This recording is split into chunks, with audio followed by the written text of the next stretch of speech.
Hello everyone, कैसे आप लोग। स्वागत है आपका हमारे इस प्यारे से यूट्यूब चैनल पे। मैं रोहन कुमार भोई फ्रॉम IIT BHU और आज हम डिस्कस करने वाले हैं गिब्स फ्री एनर्जी के बारे में। बहुत ही फेमस और इम्पोर्टेंट टॉपिक है IIT JEE और मेडिकल के एग्ज़ाम में, और ये फ्रिक्वेंटली इससे बहुत सारे सवाल पूछे जाते हैं। तो चलिए इस टॉपिक को, इस प्यारे से टॉपिक को शुरू करते हैं। ठीक है, चलिए।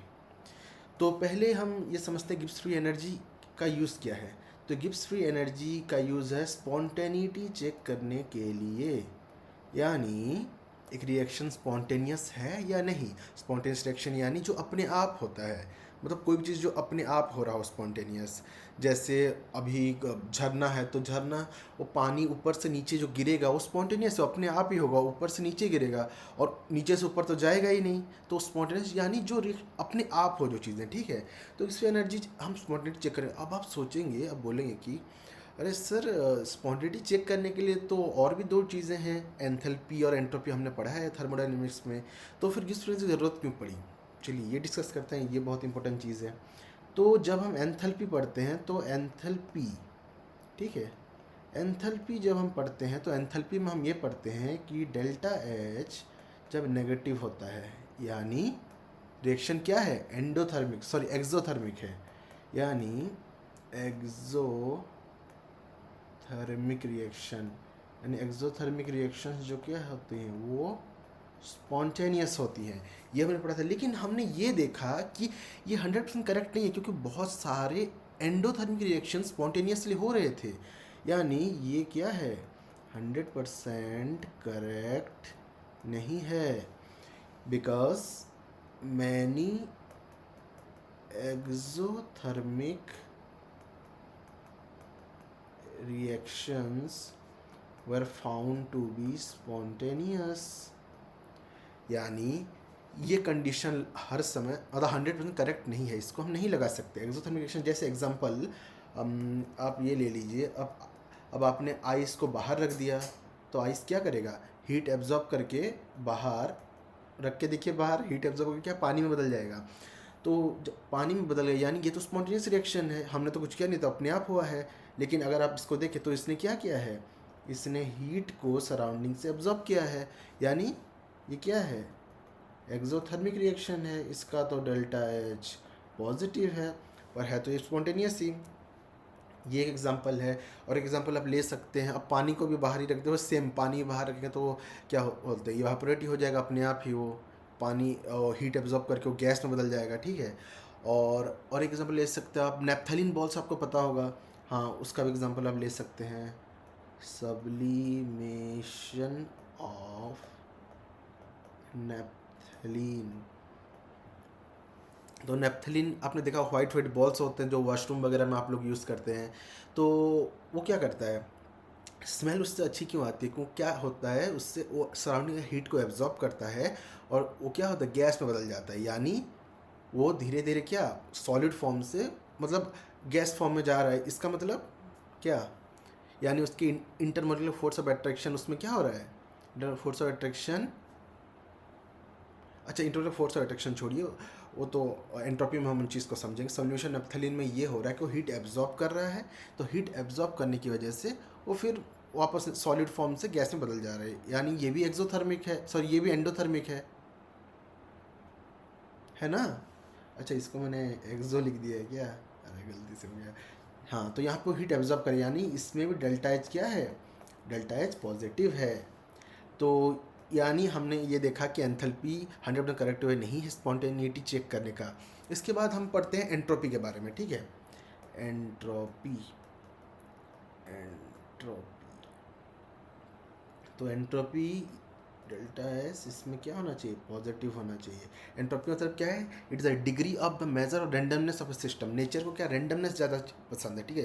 कोई भी चीज़ रैंडम हो, जैसे क्लासरूम में कितने, मतलब एक क्लासरूम में 10 चेयर है तो 10 चेयर में 10 बच्चे बैठे हैं, ठीक है। लेकिन अगर आपने क्लासरूम को एक्सपेंड कर दिया, उसमें और कई सारी चेयर्स लगा दी, मतलब 40 चेयर्स हो गए, तो वही 10 बच्चे एक के बगल में एक जो बैठते थे, कोई उधर बैठा है, कोई इधर बैठा है, कोई दो साथ में बैठा है, मतलब रैंडमनेस पॉसिबिलिटीज़ अलग है उनकी बैठने की। तो नेचर को रैंडमनेस ज़्यादा पसंद है, ठीक है।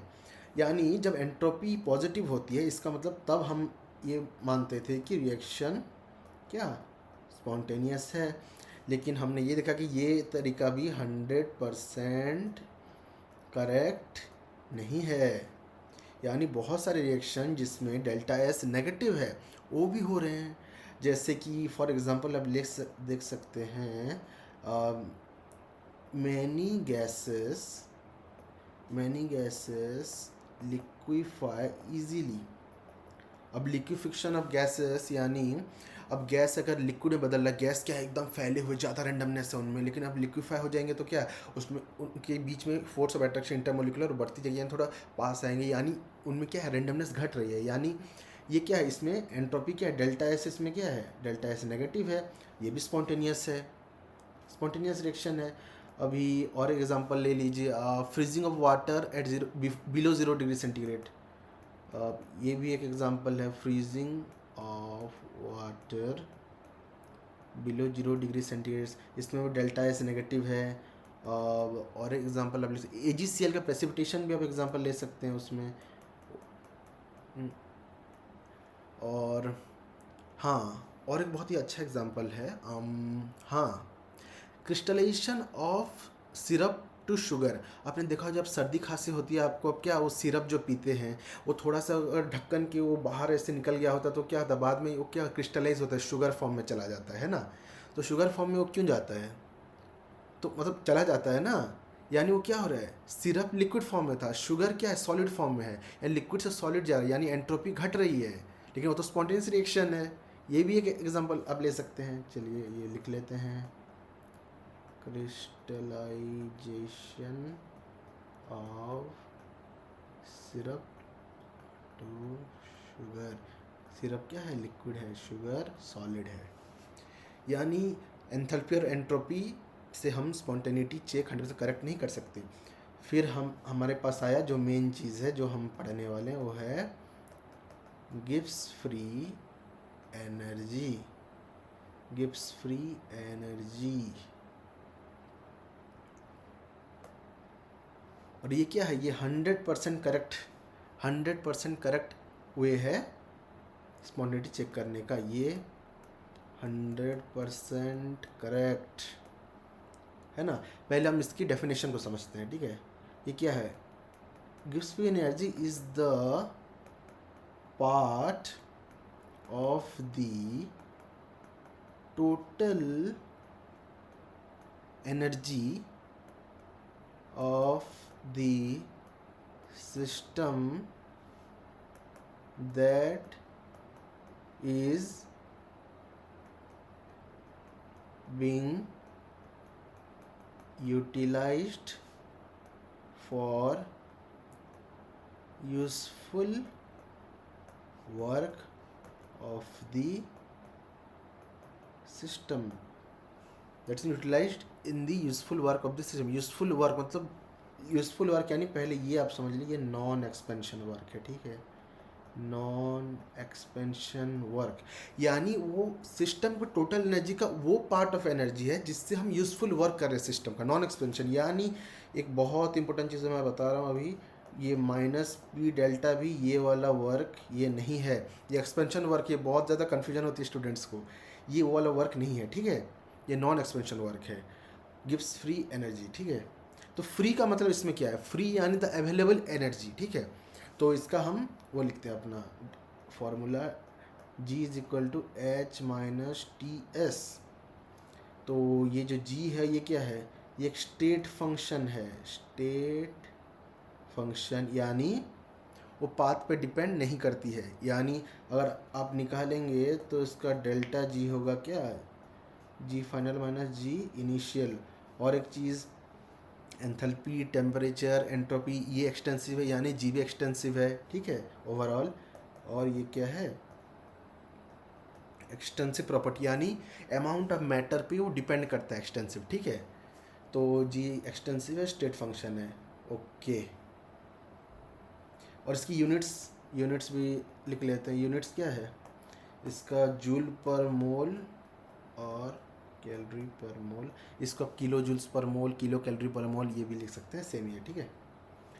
तो हाँ, आपने लेकिन एक चीज़ आपने देखा होगा, और एक चीज़ लिख लेते हैं, स्टेट फंक्शन, यानी वो क्या है, पाथ पे डिपेंड नहीं करते। और आपको पता है स्टेट फंक्शन जब भी होता है उनका डेल्टा जी, जैसे इसका साइक्लिक के लिए निकालेंगे तो क्या होगा, ज़ीरो होगा, क्योंकि जहाँ से गया वहाँ से वापस आ गया, पाथ पे डिपेंड करता ही नहीं है।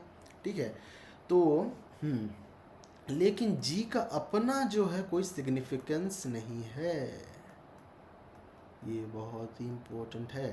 सिग्निफिकेंस नहीं, यानी इससे पहले भी आपने जब भी पढ़ा है, जो भी एंट्रोपी भी आप पढ़ रहे हैं तो डेल्टा एस, क्या डेल्टा एस निकालते हैं, एस नहीं निकाल रहे हम।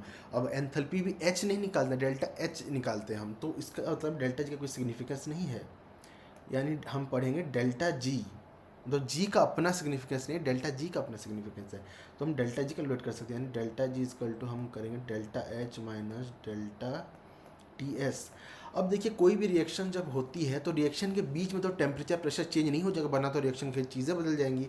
यानी हम ओवरऑल ये मानते हैं पूरी रिएक्शन में टेम्परेचर और प्रेशर कांस्टेंट होता है। ठीक है, यानी हम लिखते हैं if constant temperature and pressure. ठीक है, यानी डेल्टा जी का फॉर्मूला क्या होगा, delta G is equal to delta H minus T del S. चलिए इसको, ये बहुत इंपॉर्टेंट फार्मूला है, चलिए इसको बॉक्स कर देते हैं। ठीक है, यानी ये क्या है, change in Gibbs free energy, change in Gibbs free energy, ये change in enthalpy, change in enthalpy, और ये टेम्परेचर, ये है टेम्परेचर इन केल्विन, और ये है चेंज इन एंट्रोपी। और ओवरऑल इसको हम क्या कहते हैं, इस इक्वेशन को ओवरऑल हम कहते हैं, इसको हम कहते हैं गिब्स हेल्महोल्ट्ज़ इक्वेशन। ठीक है, चलिए अब इस फॉर्मूले को समझते हैं। ऐसा नहीं कि बस मेमोराइज कर दे रहे हैं कि फॉर्मूला आ गया तो भाई del G equal to delta H minus T del S ऐसे।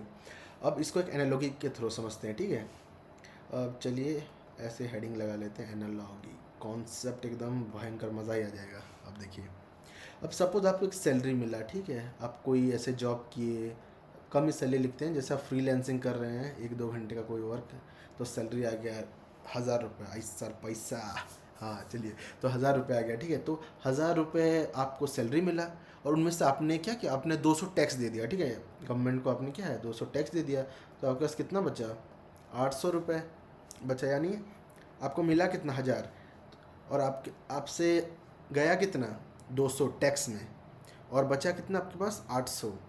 यही है डेल्टा। अब इसको रिलेट करा रहा हूँ, देखिए कितना मज़ा आएगा। देखिए, तो ये क्या है, ये है आपका वो डेल्टा जी, ये है आपका डेल्टा एच, और माइनस होकर ये है आपका टी डेल एस। यानी डेल्टा जी से हम क्या कर रहे हैं, हम एंथैल्पी एंट्रोपी को टेम्परेचर के ओवरऑल एक ऐसा फैक्टर निकाल रहे हैं जिससे हम एंट्रोपी पता कर पाएँ। अब एंथैल्पी अकेले प्रेडिक्ट नहीं कर पाता स्पॉन्टेनिटी को, एंट्रोपी भी अकेले प्रेडिक्ट नहीं कर पा रहा था, यानी हमने एक ऐसा फार्मूला निकाला, हमने एक ऐसा फार्मूला निकाला जो कि दोनों को कंबाइन करके एक ओवरऑल ऐसा कुछ वैल्यू, ऐसा कुछ मतलब ऐसा कुछ करे कि हमें पता चले कि रिएक्शन स्पॉन्टेनियस है या नहीं। तो इस तरीके से ये आप ऐसे रिलेट कर सकते हैं। ठीक है, अब और एक सवाल, मेरे एक सवाल का जवाब दीजिए। एक बाइक में 1 लीटर पेट्रोल है, ठीक है, तो क्या वो पूरा का पूरा 1 लीटर ही यूज़ हो जाएगा उस बाइक के मोशन के लिए? अगर आप हाँ कह रहे तो गलत है। ठीक है, तो पूरा नहीं यूज़ होगा। आपने देखा होगा इंजन में गर्म हो जाती है, यानी कुछ एनर्जी हीट पे लॉस हुई है, यानी सारा जितना एनर्जी है वो पूरा पूरा यूज़फुल, मतलब पूरा वो यूज़फुली इस्तेमाल नहीं हो रहा है ना। तो ये हम जान रहे हैं कि पूरी एनर्जी का कुछ पार्ट है जो यूज़फुल है, इसकी वजह से हम गिब्स फ्री एनर्जी ऐसे पढ़ रहे हैं। ठीक है, चलिए आगे बढ़ते हैं। हाँ, अब अब ये डेल्टा जी जो है वो क्या है, डेल्टा जी है the negative of useful work of the system, यानी ये क्या है, negative of the useful work of the system है, या negative of the useful work of the system. अरे सर लेकिन ये negative useful work of the system पहले, हाँ पहले मैंने ये क्या कहा था, ये नॉन एक्सपेंशन वर्क होता है। तो नॉन एक्सपेंशन वर्क मतलब क्या, जो जिससे वॉल्यूम में चेंज ना आए, मतलब आप देख सकते जैसे, हाँ आप बाईसाइकिल को आप चला रहे हैं, तो आप जब बाईसाइकिल चला रहे हैं तो आपके मसल्स यूज़ हो रहे हैं, तो मसल्स में क्या केमिकल एनर्जी है, तो केमिकल एनर्जी क्या मैकेनिकल एनर्जी में कन्वर्ट हो रहा है। और बैटरी से बल्ब जल रहा है, ये भी है एक। तो ये जो कुछ एग्जांपल्स हैं, ये यहाँ पे नॉन एक्सपेंशन वर्क हो रहा है, ठीक है। तो ये नॉन एक्सपेंशन वर्क यहाँ पे कहा जाता है। Expansion work W equal delta minus P delta we, ये वाला वो वर्क नहीं, वो मैंने स्टार्टिंग में बता दिया था आपको। तो negative useful work of the system मतलब क्या, अब मैं इसको भी एक एनालॉजी के थ्रू बताता हूँ। अब देखिए, अब ये देखिए आपके पास हाँ आपके पास 1000 रुपये है, ठीक है। फिर से 1000 रुपये, चलिए आपके पास 1000 रुपये है, ठीक है। तो 1000 रुपये में से आपने आपने क्या किया, आपने 300 खर्च कर दिए, ठीक है। 1000 रुपये में से आपने 300 खर्च कर दिए, मतलब 1000 में से 300 आपके चले गए, ठीक है, चले गए। तो 300 चले गए तो आपके पास कितना बचा, अरे ये क्या कर रहा हूँ, अच्छा हाँ 700 बचा ना, तो 700 बचा। तो ये 300, 1000 में से जो 300 चले गए, ये एक तरह से आपका डेल्टा जी है। अब सोचिए डेल्टा जी नेगेटिव है, लेकिन आप सोचिए कि 300 तो चले गए सर, फिर आपकी negative useful work of the system जो मैंने लिखा है उससे आप रिलेट किए। 300 चले गए, लेकिन आपने 300 कहाँ यूज़ किया, आप शॉपिंग करने गए, ठीक है। तो वहाँ पे 300 से आपने अपने लिए कोई यूज़फुल सामान खरीदा है ना, यानी 300 रुपये का अगर हम ऐसे लिखें, तो 300 रुपये का आपने कुछ यूज़फुल थिंग्स आपने खरीदा। अपने 300 रुपये का कुछ, इसको मिटा देते हैं, हाँ 300 रुपये का आपने कुछ यूज़फुल चीज़ें खरीदी, यानी वो 300 रुपये आपके यूज़ हुए हैं। 1000 थे आपके पास, लेकिन जो यूज़फुल आपने चीज़ें खरीदी वो 300 रुपये यूज़ हुए हैं, पूरे 1000 के 1000 यूज़ नहीं हुए हैं, है ना। यानी गिव्स फ्री एनर्जी वही है, negative of the useful work of the system, जो लिटरली यूज़फुल इस्तेमाल हो, ठीक है। तो इस तरह से मैंने आपको ये वाली चीज़ बताया, ठीक है। अब देखिए जैसे डेल्टा जी अभी -100 किलो जूल है, तो -100 किलो जूल है, या इसका मतलब जो उसका वर्क है, यूज़फुल वर्क, यानी जो नॉन एक्सपेंशन वर्क है, नॉन एक्सपेंशन वर्क वो कितना होगा, नेगेटिव द यूज़फुल वर्क, यानी +100 किलो जूल। +100 किलो जूल मतलब सिस्टम ने 100 किलो जूल का काम जो है, सिस्टम ने 100 किलो जूल का यूज़फुल वर्क किया है, यानी लिटरली किया है, ठीक है। लेकिन अगर हम उसको ऐसे लिखते हैं, यानी डेल्टा जी, इसमें और एक चीज़ डेल्टा जी की क्या, अरे क्या हुआ इसको, यानी डेल्टा जी क्या है, नेगेटिव है। डेल्टा जी नेगेटिव, यानी जो रिएक्शन है, हम डेल्टा जब नेगेटिव होता है, रिएक्शन को हम स्पॉन्टेनियस मानते हैं, ठीक है। लेकिन अगर डेल्टा जी यहाँ पे हम ऐसे लिखते हाँ +50 किलो जूल, यानी वर्क अगर यूज़फुल हम निकाल लेते, यूज़फुल वर्क, तो -50 किलो जूल, यानी ये सिस्टम बनने के लिए ही 50 किलो जूल एनर्जी मांग रहा है। जब सिस्टम बनने के लिए किलो जूल मांग रहा है, तो इसका तो स्पॉन्टेनियस थोड़ी होगा, वो तो बनने के लिए मांग रहा है, यानी ये सिस्टम बनने के लिए ही 50 किलो जूल एनर्जी मांग रहा है। यानी ये क्या है, यानी यहाँ पे रिएक्शन नॉन स्पॉन्टेनियस है, ठीक है। चलिए ये तो आप समझ ही गए हैं। अब हम पढ़ते हैं, एक हेडिंग लगाते हैं, चलिए। ये है रिलेशन ऑफ क्या, delta G with delta S. इसको अंडरलाइन कर लेते हैं अच्छे से, कहाँ गया ब्लैक वाला, हाँ तो हम कहाँ थे, हाँ relation of delta G with delta S, ये हम पढ़ते हैं, ठीक है। तो पहले हम डेल्टा एस का फॉर्मूला लिखते हैं, delta S of the universe is equal to delta S of the system plus delta S of surrounding. यानी इसको हम इक्वल टू लिख सकते हैं delta S of the system plus delta S का फॉर्मूला आप ऐसे भी लिख सकते हैं डेल्टा एच, इसको ऐसे लिख सकते हैं डेल्टा एच जब सराउंडिंग बाय टेम्परेचर लिख सकते हैं बिल्कुल। अभी देखिए इसको, हाँ इसको ऐसे भी लिखते हैं delta S of system minus delta H of system by T.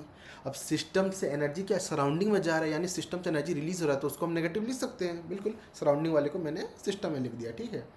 अब क्या करते हैं हम टेम्परेचर से हर जगह मल्टीप्लाई कर देते हैं ओवरऑली, ठीक है। तो ये होगा delta T S universe equal to T del S system, T से मल्टीप्लाई होगा तो कट हो जाएगा, तो ठीक है, minus delta H of system, ठीक है। अब क्या करते हैं हम नेगेटिव को कॉमन ले लेते हैं बाहर लेके, ठीक है। यानी हमने इसको यहाँ पे लिखते हैं डेल्टा, तो यहाँ पे वो होगा delta S system minus T del S of system. यानी आप ध्यान से भी देख सकते हैं, यानी ये हमारा निकल गया माइनस ये है, यानी negative delta G of system is equal to T del S universe. तो ये एक बहुत इम्पोर्टेंट रिलेशन आ गया, देखिए। अच्छा, हेडिंग में एक चेंज कर लेते हैं, देखिए। हाँ, हम यहाँ पे लिख देते रिलेशन ऑफ डेल्टा जी, क्या है डेल्टा जी कौन सा है, सिस्टम, वो लिख लेते हैं हम delta G system with delta S of universe, ठीक है। चलिए, तो ये रिलेशन आ गया। अब एक चीज़ लिखते हैं स्पॉन्टेनिटी के लिए, ठीक है। तो इसका मतलब ये है कि जब delta S greater than zero होगा, यानी डेल्टा जी लेस देन ज़ीरो होगा, यानी रिएक्शन क्या कहा जाएगा, रिएक्शन स्पॉन्टेनियस। क्यों? और डेल्टा एस जब इक्वल टू ज़ीरो होगा तब डेल्टा जी भी इक्वल टू ज़ीरो होगा, यानी क्या, यानी रिएक्शन क्या है, इक्विलिब्रियम में है,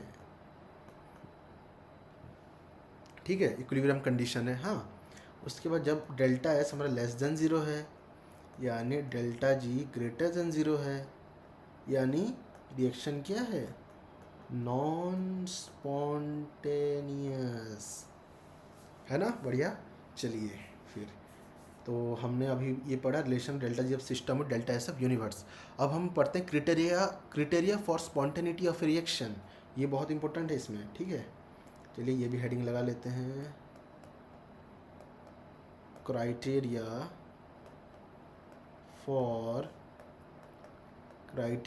फॉर स्पॉन्टेनिटी, ठीक है, क्राइटेरिया फॉर स्पॉन्टेनिटी। अब चलिए हम ये करते हैं, अभी सपो हमने एक जगह लिखा ये डेल्टा एच और यहाँ पे डेल्टा एस, ठीक है, डेल्टा एस, और यहाँ पे हम निकालेंगे डेल्टा जी। अब डेल्टा एच को एक काम करते हैं, नेगेटिव ले लेते हैं, डेल्टा एस को, रुकिए, डेल्टा एस को पॉजिटिव लेते हैं, ठीक है। यानी ये फेवरेबल हमने लिया, फेवरेबल, और ये भी फेवरेबल कंडीशन, मतलब क्या कहते हैं, एक्सोथर्मिक रिएक्शन है, और ये डेल्टा एस पॉजिटिव, एंट्रोपी बढ़ रहा है, ठीक है।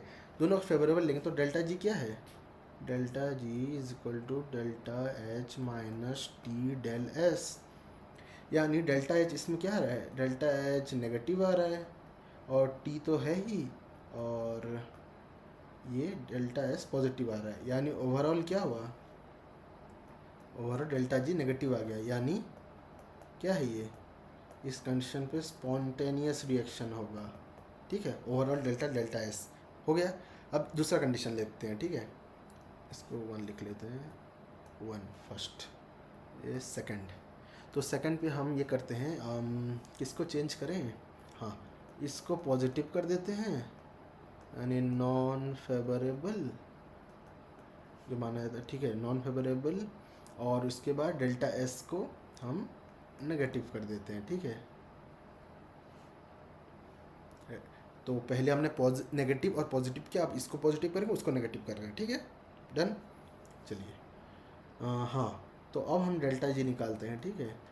डेल्टा एच, डेल्टा एच, ये भी नॉन फेवरेबल, ठीक है। H minus T delta S, यानी डेल्टा एच पॉजिटिव है और माइनस टी किया हमने, और डेल्टा एच तो यहाँ पे नेगेटिव ही है, यानी ओवरऑल डेल्टा जी पॉजिटिव आ रहा है, यानी ये नॉन स्पॉन्टेनियस है, नॉन स्पॉन्टेनियस, ठीक है। अब थर्ड पे जाते हैं।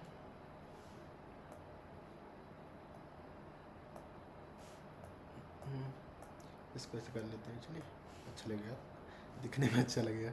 चलिए अब क्या करते हैं, हाँ क्या डेल्टा एच को हम, हाँ यहाँ पे ये करते हैं, डेल्टा एच को भी हम पॉजिटिव ले लेते हैं और डेल्टा एस इसको भी पॉजिटिव, दोनों को साथ में एक ही साइन ले लेते हैं। अभी क्या किया हमने, पहले नेगेटिव पॉजिटिव लिया था, फिर पॉजिटिव नेगेटिव लिया, अभी दोनों को ही एक ही साइन लेते हैं, ठीक है, पॉजिटिव। तो यहाँ पे क्या होगा, अगर आप देखें तो delta G is equal to delta H minus T del S, यानी दोनों पॉजिटिव हैं, ठीक है।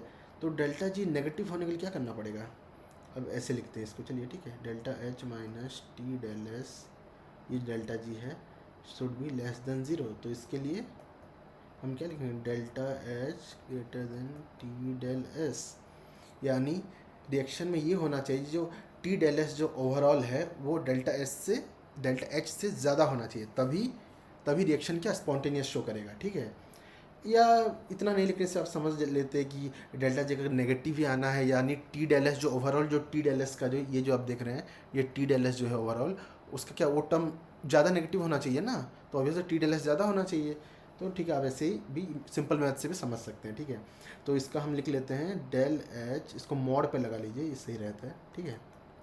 टी डेल एस, ये है condition for reaction to be spontaneous, तो स्पॉन्टेनियस होने के लिए ये होना पड़ेगा। अभी ऐसे ही आप डेल्टा जी को अगर greater than zero non spontaneous होने के लिए है तो क्या होगा, यानी टी डेल एच जो है वो ग्रेटर देन, यानी अभी ग्रेटर देन है, लेसर देन डेल्टा एच हो जाएगा, और वैसे delta G equal to zero करेंगे तो क्या होगा, वही T del H equal to ऐसे ही आ जाएगा, ठीक है। कॉन्सेप्ट है, समझ सकते हैं, नॉर्मल चीज़ है। अभी फोर्थ पे जाते हैं, यहाँ पे दोनों साइन को हम नेगेटिव नेगेटिव कर देते हैं, ठीक है। दोनों साइन को नेगेटिव करेंगे तो क्या होगा, delta equal delta H minus T del S, यानी डेल्टा एच नेगेटिव होगा और टी डेल एस नेगेटिव क्या पॉजिटिव, मतलब प्लस टी डेल एस हो गया, यानी ओवरऑल डेल्टा जी नेगेटिव होने के क्या डेल्टा एच वाला जो वैल्यू है, डेल्टा एच वाला ये वाला वैल्यू इसको क्या हुआ, ज़्यादा होना पड़ेगा, यानी स्पॉन्टेनिटी के लिए delta H should be greater than T del S for being spontaneous, ठीक है। तो ये चार जो चीज़ें हमने पढ़ी, ये है स्पॉन्टेनिटी की कंडीशंस, ठीक है, क्राइटेरिया फॉर स्पॉन्टेनिटी, ये भी हमने पढ़ लिया। चलिए, तो ओवरऑल हमने अभी तक क्या क्या पढ़ा, हमने पढ़ा गिब्स एनर्जी वो इंट्रोड्यूस क्यों हुआ, एंथैल्पी एंट्रोपी से 100% करेक्ट नहीं था, फिर हमने पढ़ा उसका डेफिनेशन, फार्मूलेज, उसका सिग्निफिकेंस कौन सा है कौन सा नहीं, उसका गिब्स हेल्महोल्ट्ज़ इक्वेशन, फिर एनालॉजीज हमने समझा, negative useful work of system क्यों है, क्या है, हर एक चीज़ हमने बहुत ही बेहतरीन तरीके से पढ़ा। Relation of delta G system और डेल्टा एस यूनिवर्स भी हमने पढ़ा, और delta S greater than zero, तो ये स्पॉन्टेनिटी क्राइटेरिया फॉर स्पॉन्टेनिटी ये भी हमने पढ़ लिया।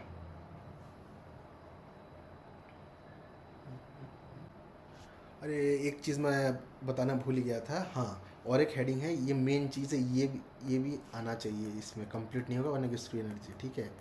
रिलेशन बिटवीन क्या है, डेल्टा जी नॉट एंड के ई क्यू, चलिए ये हेडिंग लगाते हैं। तो के ई नॉट क्या है, सॉरी डेल्टा जी नॉट क्या है, डेल्टा जी नॉट यानी यह है standard change in Gibbs free energy, यानी ये जो होता है, ये लिख लेते हैं, चलिए इसको, स्टैंडर्ड स्टेट में जो गिब्स फ्री एनर्जी का चेंज है, स्टैंडर्ड स्टेट यानी एक बार और 25 डिग्री सेंटीग्रेड में, और कंसंट्रेशन जब आप 1 मोलर लेते हैं, ठीक है। तो इस टाइम हम एक बहुत इसमें मस्त फार्मूला आ रहा है एकदम बहुत इंपॉर्टेंट, और delta G is equal to delta G not plus R T L N Q, इसको बॉक्स कर लेते हैं।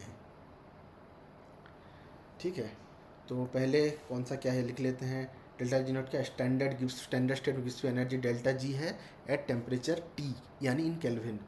तो टी लिख लेते हैं इन केल्विन, और जो आर है वो तो आपको पता ही है, यूनिवर्सल गैस कांस्टेंट, यानी इसका वैल्यू लिख 0.0821 और आता है क्या 8 पॉइंट और समथिंग, हाँ 8.314, हाँ जूल पर मोल केल्विन, और हाँ ये लीटर एटीएम पर मोल केल्विन, और एक आता है 1.98 कैलोरी, हाँ वो भी मोल केल्विन में ही। ठीक है, हालांकि मैं ये वाले वैल्यूज़ यूज़ नहीं करता हूँ, सच कहूँ तो मैं अलग वैल्यूज़ यूज़ करता हूँ। जैसे ये 25/3 करता हूँ, इसके लिए 1 इसका 12 रहता है, और इसके लिए मैं नियरली अप्रोक्सीमेट 2 ही आ जाता है ना, तो ये वाला मैं 2 ही यूज़ करता हूँ। ये ज़्यादा कैलकुलेशंस को ईजियर बना देती है ये वाले। ठीक है, चलिए फिर। और हाँ क्यू क्या है, क्यू आप इक्विलिब्रियम में भी पढ़ते हैं, ये है रिएक्शन क्वोशेंट। ठीक है, अभी आप ये समझेंगे, सपोज इक्विलिब्रियम कंडीशन है। ठीक है, यानी अच्छा नीचे लिख लेते हैं एट इक्विलिब्रियम क्या होगा। एट इक्विलिब्रियम डेल्टा जी क्या है, ज़ीरो हो जाता है। याद रखिए डेल्टा जी ज़ीरो होता है, डेल्टा जी नॉट ने वो स्टैंडर्ड स्टेट के लिए ये मिस्टेक हो सकती है। ठीक है, तो डेल्टा जी ज़ीरो हो जाता है, और उसमें क्या होता है, जो क्यू है उसको हम के ई क्यू करते हैं। ठीक है, रिएक्शन क्वेश्चन वो इक्विलिब्रियम कांस्टेंट के यू क्यू करते हैं। ठीक है, यानी ऊपर वाले फॉर्मूले को अगर हम देखें तो होगा 0 is equal to delta G not plus R T L N K E Q, है ना। इसका मतलब हम लिखेंगे delta G not is equal to delta G not करने के लिए वो R T L N K Q इधर आ जाएगा। ठीक है, minus R T L N K E Q, बस ये आ गया हमारा एक बेहतरीन relation delta G not standard और L N K E Q के लिए। अब इसको आप ऐसे भी लिख सकते हैं, कहाँ गया ब्लैक वाला, हाँ obviously -2.303 R T log western के क्यू, सेम ही बात है ना। तो इसी के साथ हमारा गिब्स फ्री एनर्जी टॉपिक ख़त्म होता है। बहुत ही बेहतरीन और मज़ेदार तरीके से हमने इसको समझा है। ठीक है, चलिए इसको कंक्लूड करते हैं। थैंक यू एवरीवन, बड़ा मज़ा आया पढ़ा के, होप आपको भी मज़ा आया होगा। थैंक यू, मुझे तो बहुत ही मज़ा आया, मेरे चेहरे पर स्माइल देख के आप जान ही सकते हैं। ठीक है, ओके बाय।